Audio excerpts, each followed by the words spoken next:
हमने पुराने नियम को छोड़ दिया, नए को यीशु मसीह के समय को ले लिया और पवित्र आत्मा के समय को छोड़ दिया, तो बाइबल हमें कभी भी समझ नहीं आएगी। अगर हमने पवित्र आत्मा के समय को और पिता को ले लिया, यीशु मसीह के समय को छोड़ दिया, फिर भी बाइबल हमें समझ नहीं आएगी। अगर कोई चाहता है कि हमारे बाइबल जहन में आ जाए, समझ में आ जाए कि प्रभु कहना क्या चाहता है, बताना क्या चाहता है, तो हमें जरूरत है कि प्रभु के आगे हम गिरें, प्रार्थना करें, विनती करें और प्रभु का धन्यवाद करें। आमीन। प्रभु का नाम मुबारक हो। और जैसे हम बात कर रहे थे 4 सुसमाचार की, पुराने नियम की बात, फिर प्रेरितों के काम, जब पवित्र आत्मा नीचे आया, फिर प्रेरितों के काम से लेकर प्रकाशित वाक्य की किताब तक पवित्र आत्मा के कामों का विवरण लिखा गया है। तो जैसे जैसे हम बाइबल को पढ़ते हैं, जैसे जैसे आगे पत्रियों में पढ़ते हैं, यूहन्ना की पत्री है, कुरिन्थिया की कलीसिया की पत्री है, रोमियो की पत्री है, गलातिया की, अफसिया की पत्री है, और फिलिपिया की कुलिसिया की पत्री है, फिलोमोन की पत्री है, यहूदा की पत्री है, और इब्रानिया है, और जकूब है, और उसके बाद प्रकाशित वाक्य है।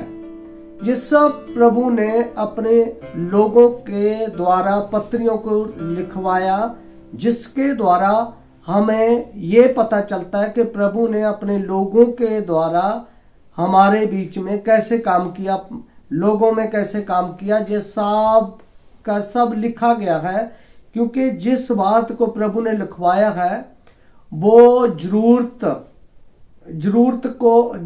से बिना नहीं है वो।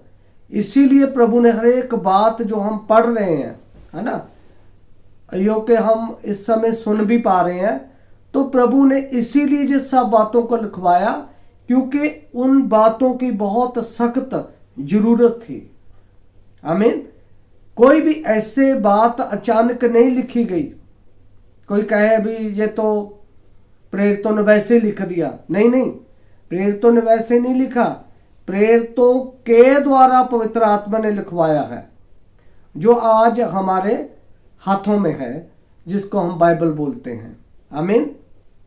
जब प्रभु अपने लोगों के साथ बात करता था, तो आज हम भी उसके लोग हैं, तो आज प्रभु हमारे से भी क्या कर रहा है? बात कर रहा है। आमीन। हमारे से भी क्या कर रहा है भाई? बातचीत कर रहा है। इस बात के लिए प्रभु का धन्यवाद हो। अगर कोई प्रभु का बंदा, प्रभु का विश्वासी जन हो और कहता हो कि मैं प्रभु के ऊपर विश्वास करता हूं, इससे ज्यादा कोई मतलब नहीं होगा अगर वो पूरी बाइबल को ना जान सके। पूरी बाइबल की भाषा क्या बता रही है, पवित्र आत्मा क्या कह रहा है, यीशु मसीह अपने समय में क्या बता रहा था, पुराने नियम में यहोवा परमेश्वर जो नबियों, अपने याजकों और दासों के साथ बात करता था, वो उसका मतलब क्या था, उसी के आधार से हमें बाइबल को लेना पड़ेगा। समझ पा रहे हैं ना सब? आमीन। प्रभु की महिमा हो। मेरे अजीजों, मैं आपको बताना चाहता हूं कि अगर हम पुराने नियम को ले लें, है ना, नए नियम को छोड़ दें, तब भी कोई बात नहीं बनेगी। अगर हम पुराने नियम को ले लें, 4 सुसमाचार को ले लें, फिर भी बात नहीं बनेगी। उसके साथ हमको पत्रियों को भी लेना पड़ेगा। अकेला पत्रियों को लेकर भी बात नहीं बनेगी बाइबल को समझने के लिए। समझ में आ रहा है कि नहीं? अगर बाइबल को हमने समझना है तो हमें प्रकाशित वाक्यों को भी साथ में रखना पड़ेगा। अब बाइबल में प्रकाशित वाक्य मैं क्यों कह रहा हूं? क्योंकि जब हम 7 कलीसिया काल की बात करते हैं, है ना, 7 कलीसियाई कालों में से एक जो कलीसिया काल है उसको हमें लेना पड़ेगा, है ना। पहली कलीसिया काल है अफसुस, दूसरा स्मुरना, तीसरा परगमुम, चौथा थुआतीरा और पांचवा है फिलदिल्फिया, है ना। सॉरी, पांचवा है सरदीस और छेमा है फिलदिल्फिया और सातवां है लौदीकिया काल। आमीन।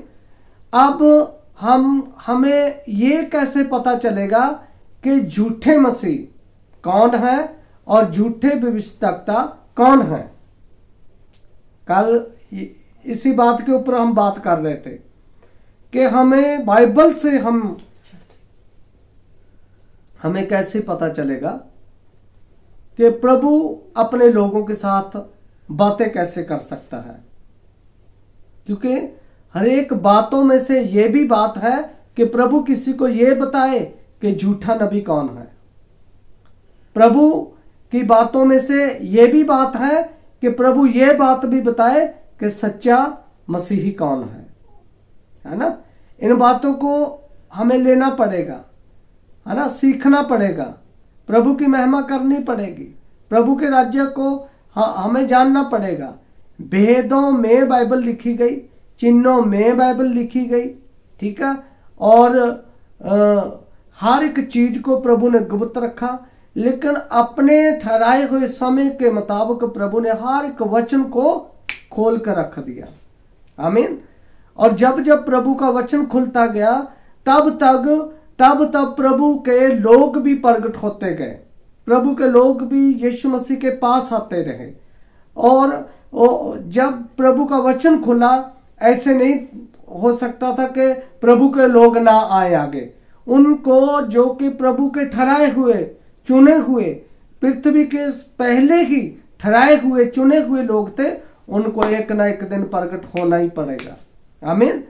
ताकि प्रभु अपनी बातों को ले और उन लोगों के ऊपर जिनको धरती की नींव रखने से पहले ही प्रभु ने चुना है, उनको परमेश्वर ने ठहराया था ताकि प्रभु का वचन उनके ऊपर खोला जाए। लेकिन ये प्रभु को कभी भी भुलेखा नहीं है कि परमेश्वर अगर किसी को चुनता है, ऐसे नहीं है कि वो भाग जाएगा, वो प्रभु को छोड़ जाएगा। नहीं, प्रभु उसको नहीं छोड़ेगा, क्योंकि परमेश्वर का वादा है। क्योंकि नबी ने कहा है कि हर एक वादे के नीचे प्रभु ने अपने साइन किए हैं। आमीन। और जिस वादे के नीचे उसने साइन किए हैं, वो बात प्रभु की ओर से मुकम्मल है। आमीन। और प्रभु का नाम इन सब चीजों के लिए, कोई भी जिसको प्रभु ने चुना है, ध्यान दीजिए, कोई भी उससे भाग नहीं पाएगा। अगर भागेगा, उसको प्रभु की ओर से कोई सफलता नहीं मिलेगी और पृथ्वी के ऊपर कोई सफलता नहीं मिलेगी, उसको तसल्ली नहीं मिलेगी, उसको किसी भी तरह से शारीरिक चाहे आत्मिक बरकत नहीं प्राप्त हो पाएगी। क्यों? क्योंकि वो प्रभु से भाग रहा है, वो प्रभु से दूर जा रहा है। अगर प्रभु ने उसको चुना है तो प्रभु उसको अपने वचन में ही लेकर आएगा। आमीन। सब ध्यान दे रहे हैं कि नहीं? हालेलुया। तो ये प्रभु का क्या है?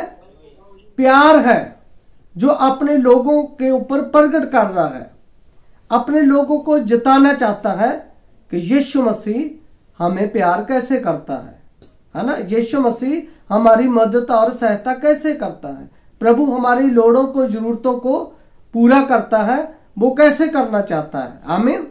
तो बात हम कर रहे हैं मेरे बहनों और भाइयों, अजीजों, बात बाइबल में जो लिखा है कि हमने बाइबल को पढ़ना है, उसके बीच में क्या लिखा है उसको हमने समझना है।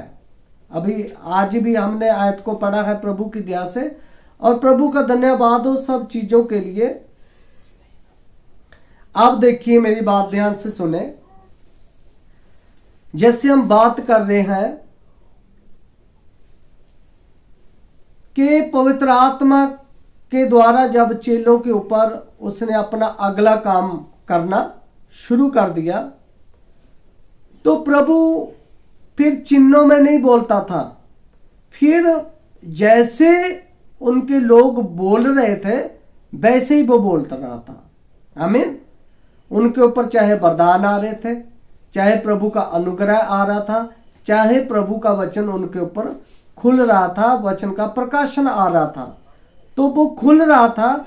लेकिन ये जो खुला हुआ भी है, ये भी कोई इंसान किसी भी विश्वासी बहन भाई के लिए यानी कि सुखाला नहीं है इतना कि खुले हुए वचन को कोई ले सके। वो ही ले पाएगा जब वो ही वचन को खुले हुए को प्राप्त कर पाएगा, जब समझ पाएगा जो प्रभु का चुना हुआ होगा। और वो प्रभु के हर एक नियम को, प्रभु के हर एक वचन को वो पूरा करेगा। हमारा देह आत्मा प्राण, ठीक है, चाहे हम आनातानी जितना मर्जी करें किंतु परंतु करें, तर्क वितर्क करें, प्रभु के पास सामर्थ्य है। जिसको प्रभु ने धरती की नींव रखने से पहले किसी को चुना है ना, उसको वो लेकर आता है, उसको दोबारा फिर खड़ा कर देता है। हालेलुया। तो प्रभु के नाम को महिमा मिले। और जैसे हम बात कर रहे हैं उस बात के ऊपर आते हैं कि जैसे जो झूठे भविष्यद्वक्ता थे और झूठे नबी और झूठे मसीहत खड़ी हुई, ये कब से खड़ी हुई? हमें कैसे पता चलेगा? हमें इन बातों के बारे में कैसे पता चलेगा कि हम कैसे पता करें? तो उस बात को लेने के लिए, उस बात को पूरा सीखने के लिए हमें एक कलीसिया काल को लेना पड़ेगा बाइबल में से। और जो मैं ये बातें कर रहा हूं ना, जितने आप लोग सब हैं, पहले उनकी बाइबल पढ़ी होनी चाहिए। नहीं तो जो मैं विषय बता रहा हूं, जिस विषय के ऊपर बात कर रहा हूं, किसी को भी ये बातें समझ नहीं आएंगी। समझ कैसे आएंगी? जब हम बाइबल को पढ़े हुए होंगे, हमने बाइबल को पढ़ा होगा। और समझ कैसे आएगा? जब किसी ने पवित्र आत्मा को प्राप्त किया होगा। आमीन। तब जाकर बाइबल हमें समझ आएगी, है ना। बाइबल को कैसे देखना है, हमें ये सब बातों के बारे में पता चलेगा। और अगली बात यह है कि अगर संत पौलुस, हम दोबारा शुरू करेंगे, अपडेट आगे इसके ऊपर दोबारा शुरू करेंगे 10 मिनट तक, तो आप बने रहना। तो लिंक डाल दिया जाएगा तुरंत ही। प्रभु आप लोगों को बरकत दे। और अगली बात जो मैं करना चाहता हूं वो यही है कि संत पौलुस क्यों आ रहा है बीच में। आमीन। संत पौलुस इतनी पत्री क्यों लिख रहा है? क्योंकि अगर प्रभु ने बाइबल की, है ना, प्रकाशित वाक्य की किताब हमारे हाथों में आनी थी, तो उसको समझने के लिए भी प्रभु ने हर एक कलीसिया काल को एक दूत दिया था। क्या दिया था भाई? दूत दिया था। लेकिन पहली कलीसिया का, अफसुस की कलीसिया का दूत कौन है? जब तक किसी को यह पता नहीं चलेगा ना, तब तक बाइबल किसी के समझ नहीं आएगी। तो पहली कलीसिया का दूत कौन है? उसका नाम है, अफसुस की कलीसिया का के दूत के नाम, उसके नाम का हम अगर पता करना है तो बाइबल में है। तो वो पहली कलीसिया के दूत का नाम क्या है? संत पौलुस। आमीन। क्या है भाई? संत पौलुस। हालेलुया। तो संत पौलुस की क्यों बाइबल में जरूरत पड़ गई? उसकी क्यों जरूरत पड़ी प्रभु को?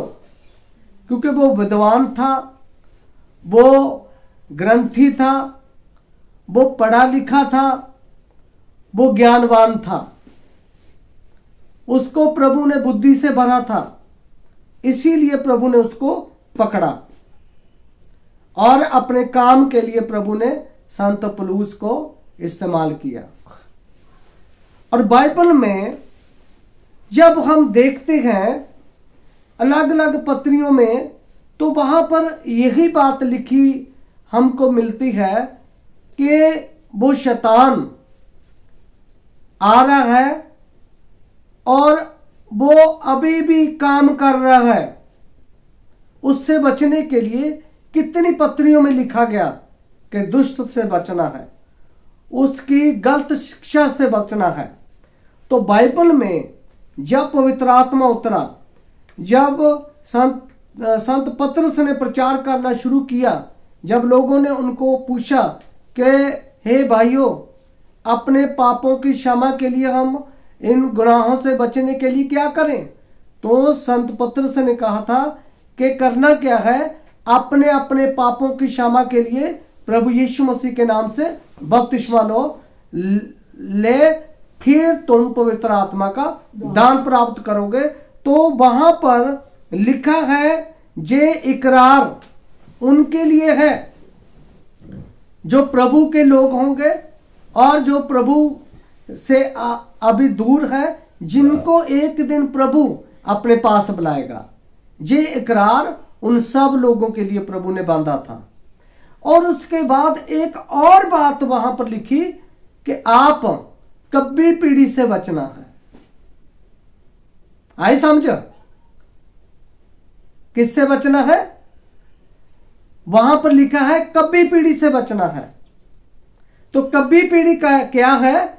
यही है वो गलत टीचिंग, गलत शिक्षा, गलत यानी कि झूठे भविष्यवक्ता और झूठे मसीह उठ खड़े होंगे, जिसके बारे में यीशु मसीह ने भविष्यवाणी की थी, जिसके बारे में यीशु मसीह ने बताया था। आमीन। और मेरे जीजो देखिए, आगे जाकर जब संत पौलुस बात कर रहा है, जब उस बेल की प्रणाली शुरुआत होती है, तो उसके लिए प्रभु का जो वचन है वो बताया जा रहा है। जब हम पढ़ते हैं प्रभु के वचन को, 13 अध्याय मत्ती सुसमाचार उसका 13 अध्याय, और उसके हम कुछ वचन से हम पढ़ेंगे प्रभु की दया से।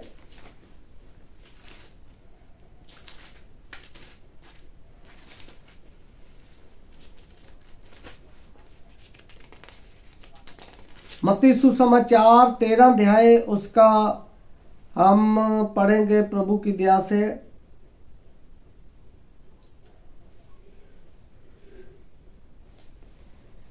चौबीस आयत से पढ़ेंगे, 13 की 24 आयत से।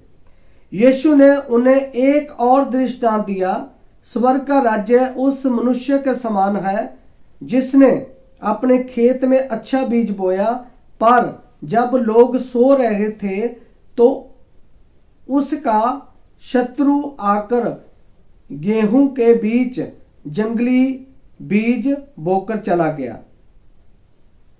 ठीक है। जब अंकुर निकले और बालें लगी तो जंगली दाने के पौधे भी दिखाई दिए, है ना।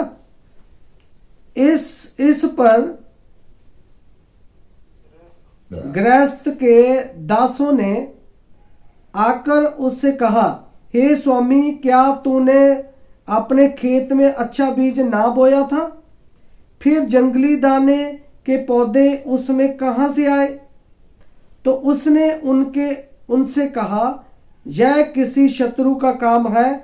दासों ने उनसे कहा, क्या तेरी इच्छा है कि हम जाकर उनको बटोर ले? उसने कहा, नहीं, ऐसा ना हो कि जंगली दाने के पौधे बटोरते हुए तुम उनके साथ गेहूं भी उखाड़ लो। कटनी तक दोनों को एक समान, दोनों को एक साथ बढ़ने दो, और कटनी के समय में काटने वालों से कहूंगा कि पहले जंगली दाने के पौधे बटोर कर जलाने के लिए उनके गट्ठे बांध लो, और गेहूं को मेरे खत्ते में इकट्ठा कर लो। आमीन। अब देखिए, बहुत लोगों का सवाल होता है। क्या सवाल होता है? अब शुरू करते हैं इस बात को कि झूठे और सच्चे कहां मिलते हैं। अभी मेरे हिसाब से जैसे मैं बात शुरू कर रहा हूं, ये अगले हफ्ते में चले जाएगी फिर बात, क्योंकि बहुत लंबी बात हो जाएगी। क्योंकि प्रभु की दया से जैसे आ रही है बात निकलकर, ये थोड़ा और गहराई में जाना पड़ेगा। आप मेरे साथ बने रहें प्रभु की दया से। तो यहां पर यीशु मसीह ने उनको रोक दिया कि जंगली पौधे जो उगे हैं उनको नहीं उखाड़ना, ऐसा ना हो कि आप लोग गेहूं को भी उसके साथ उखाड़ दें समय से पहले। इसीलिए उनको रोकने के बाद उनसे कहा कि इनको बढ़ने दो एक साथ में, है ना। कटनी के समय में देखेंगे उनको गट्ठर बांध दिए जाएंगे, और काटने वालों को मैं हुक्म दूंगा कि जो है ना, यानी कि जो जंगली दाने वाले पौधे हैं उनको इकट्ठा करो, उनके गट्ठर बांधकर उनको जला दो, और उसके बाद गेहूं को क्या करो, मेरे खत्ते में इकट्ठा करो। तो बहुत सारे लोगों का ये सवाल होता है, जब खरी शिक्षा की बात आती है, जब प्योर वचन के प्रकाशन की बात आती है, बहुत सारे जो प्रभु में आते हैं, नए व्यक्ति आते हैं प्रभु के बीच में, तो उनके बाइबल समझ नहीं आती। बाइबल कैसे हम देखें उनको पता नहीं चलता। वो लोगों को देखना शुरू कर देते हैं। किन लोगों को? जो मसीही होते हैं, है ना, जो पास्टर होते हैं, चर्च होती है छोटी बड़ी कुल मिलाकर, तो लोगों का ध्यान उन लोगों की तरफ हो जाता है। तो जब खरी शिक्षा की बात आती है, जब परमेश्वर के वचन के पूरा करने की, जब प्रकाशन की बात आती है, तो लोग क्या करते हैं? उन लोगों को देखते हैं जो मसीह में होते हैं, है ना। तो ये बात लोगों को समझ नहीं आती कि वो सही है या गलत है। ओ कट गए, इधर बंद कर।